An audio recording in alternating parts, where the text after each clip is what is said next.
दोस्तों, एनवीएन की बातचीत में आपका स्वागत है। कल एक संशोधन पार्लियामेंट में पेश हुआ, लोकसभा में पेश हुआ और वो नाकाम हो गया। और आज प्रधानमंत्री मोदी जो है वो देश को संबोधित करने वाले हैं। तो इस पर हम प्रोफेसर संदीप पांडे साहब से बातचीत करेंगे कि ये जो संशोधन कल लाया गया था उसका क्या उद्देश्य था और आज क्या संभावना है। प्रधानमंत्री मोदी जो है वो देश को क्या बताएंगे। डॉक्टर साहब, आपका इस कार्यक्रम में स्वागत है। जी जी, शुक्रिया। तो पहले तो ये बताइए कि कल अचानक सरकार को एक ख़ास अधिवेशन बुला के, एक स्पेशल सेशन बुला के एक अधिनियम लाने की, एक कानून बनाने की, बल्कि संविधान संशोधन की ज़रूरत क्यों पेश आई? देखिए, आप जानते हैं कि भारतीय जनता पार्टी या राष्ट्रीय स्वयंसेवक संघ जो भी काम करते हैं उसके पीछे एक राजनीतिक उद्देश्य होता है।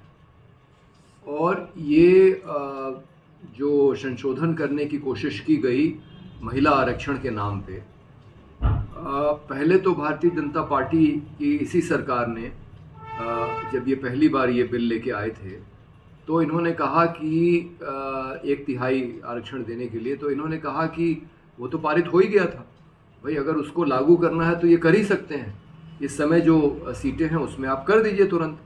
लेकिन इन्होंने बड़ी चालाकी से कहा कि नहीं, पहले वो मतगणना हो जाए, क्योंकि अभी जो मतगणना के आंकड़े हैं वो 2011 के हैं और आज हो गया है 2025। और इन्होंने कहा कि मतगणना के बाद हम जो है परिसीमन करेंगे, यानी कि क्योंकि परिसीमन पे रोक लगी हुई है, वो रोक तब तक उसकी अवधि पूरी हो जाएगी।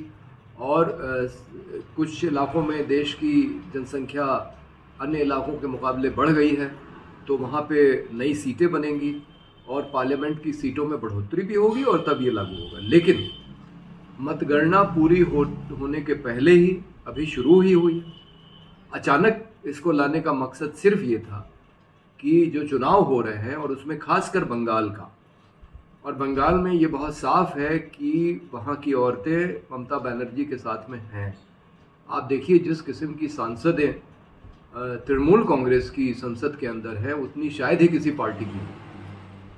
तो मतलब संख्या में भी और गुणवत्ता में भी, मतलब उसमें से एक एक सांसद ऐसी है जो अपने बल पे नेता है।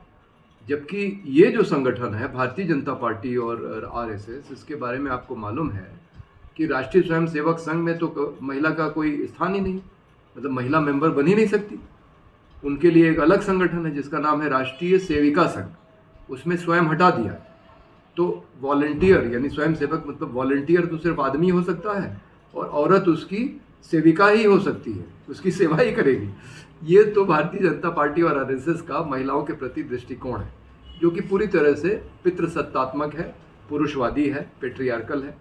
और इसीलिए देखिए, आप भारतीय जनता पार्टी के अंदर एक भी ऐसी कोई महिला नेता नहीं है जो अपने दम पे मतलब कह सके कि वो महिला नेता है। जब चाहें जिसको मंत्री बना देते हैं, स्मृति ईरानी को जैसे बनाया, जिस दिन चाहा उसको हटा भी सकते हैं। तो एक सुषमा स्वराज थी, विदेश मंत्री थी, लेकिन विदेश हमेशा मोदी जी जाते थे। इतनी सीनियर लीडर को वो विदेश मंत्री का जो है सम्मान नहीं देते थे। तो ये पार्टी पूरी तरह से महिला विरोधी है। लेकिन बंगाल में महिलाओं का वोट लेने के लिए ये दिखाना चाहती थी कि ये महिलाओं की बहुत बड़ी हितैषी है और ये संविधान संशोधन लेके आए। लेकिन ये तो बहुत अच्छा हुआ कि सारा विपक्ष एक हो गया और उसने इसको नहीं पारित होने दिया, तो वो संशोधन नहीं हो पाया, जिससे कि ये संसद की सीटों को मनमाने ढंग से बढ़ाना चाहते थे।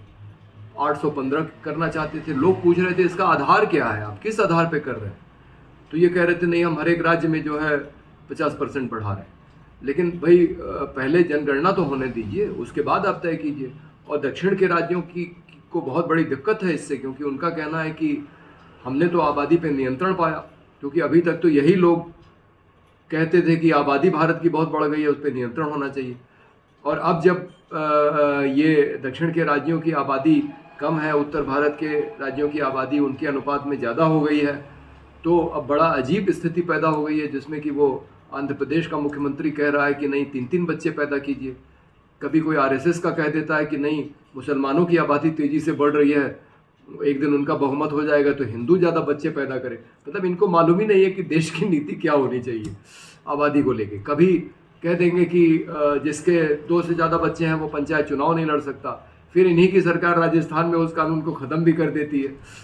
तो ठीक सरकार की नीति ही स्पष्ट नहीं है और ये जो है देश को भ्रमित कर रही है। सिर्फ अपनी राजनीति को सिद्ध करने के लिए ये चुनाव जीतने से ज़्यादा इनका मकसद कुछ होता ही नहीं है, कुछ भी करने में। तो वही इनका उद्देश्य था और उसमें जो है ये पराजित हुए हैं। ये बहुत खुशी की बात है।